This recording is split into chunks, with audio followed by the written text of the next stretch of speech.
What's up guys, my name's Sky, and today I'm going to walk you through this very first heroic iteration of Guardian of the First Ones.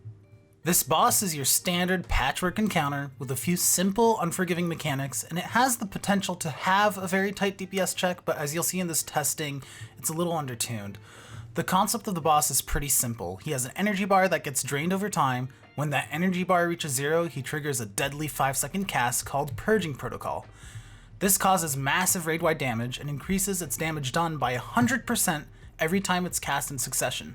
Luckily, there are 3 batteries called energy cores located around the room, which will recharge 60 energy to the boss when you drag him onto them.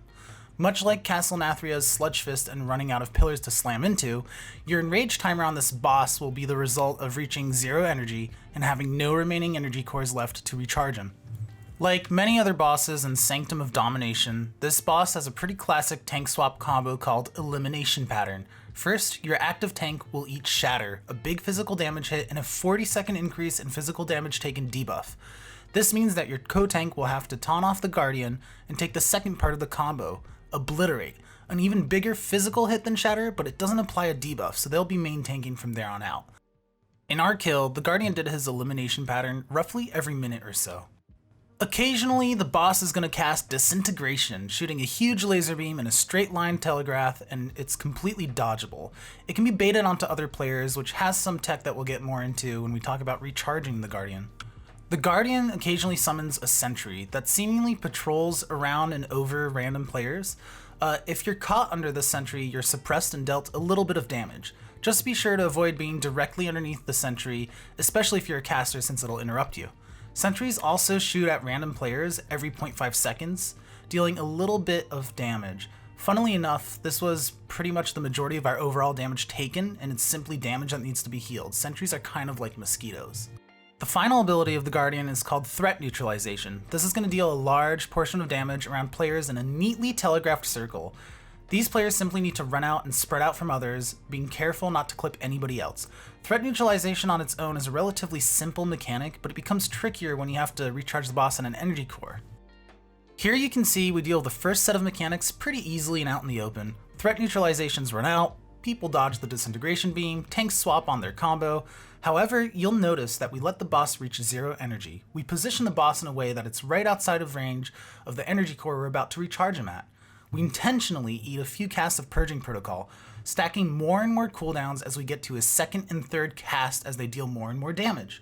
We drag the boss into the energy core right before he finishes his 4th cast, buying us roughly an extra 18 seconds onto his enrage time. The more Purging Protocols you can heal through and eat, the longer you'll have to kill the boss and prolong his enrage timer. The recharging phase is where you really get to see some fun overlaps. When the boss latches onto an energy core, you must stand inside the energy core's safe zone, or you will die. In the first battery, you see here that the raid is stacked tightly in one spot on the inside of the room. This offers 2 benefits. It leaves open spots within the energy core's safe zone for players getting marked with threat neutralization, and it also allows us to neatly bait the Disintegration beam. We simply marked the spot where we stacked towards the inner part of the room on each battery, and players that had threat neutralization simply ran out left, center, and right. We also found that baiting Disintegration beam as a raid close to the boss's hitbox and simply walking through the boss allowed for some consistency and pretty good DPS uptime. When an energy core is out of juice, it will melt down. Simply run out of the explosion's radius and use a room-wide defensive like Aura Mastery or Rallying Cry to keep your raid alive, because even though you're out of the explosion, there's still room-wide damage when it explodes. From here on out, the rest of the fight is sort of a rinse-repeat until the enrage timer.